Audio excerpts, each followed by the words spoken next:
of you drive over bridges every day, but nearly 50 of them in Macon County are considered structurally deficient, and planners say they don't have enough money to repair them fast enough. The bridge with the worst score in the county isn't scheduled to be fixed for another 2 years. WCIA3's Mark Maxwell sat down with engineers and visited the bridge itself to see what shape it's in.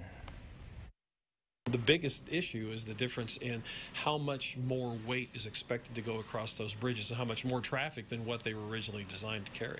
Bruce Bird is the lead engineer for Macon County's highway department. The legal maximum load allowed across those bridges back in the 50s and 60s is a lot less than it was today.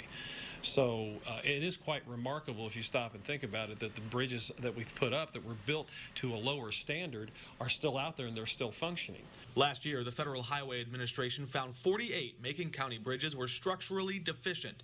Many of them are in Decatur. Even though we have larger truck traffic, it doesn't change the age of the bridge, the materials they were built out of. Paul Caswell is an engineer for the city.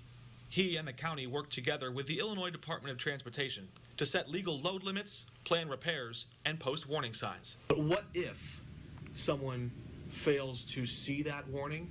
What if someone breaks that rule? Then what? How would you? Are we in dangerous territory then? What happens at that point? Well, there's always a higher risk for failure. At what point does it fail?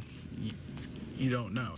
From above, this bridge probably looks like most any other, but it's down here where inspectors come to look at the columns, the steel girders, inspect the concrete and the structural coatings to see what lies beneath. Out of a possible 100 safety points, the lost bridge that spans Lake Decatur, scored just 9. You know, there's always the question in the back of people's minds, is it safe?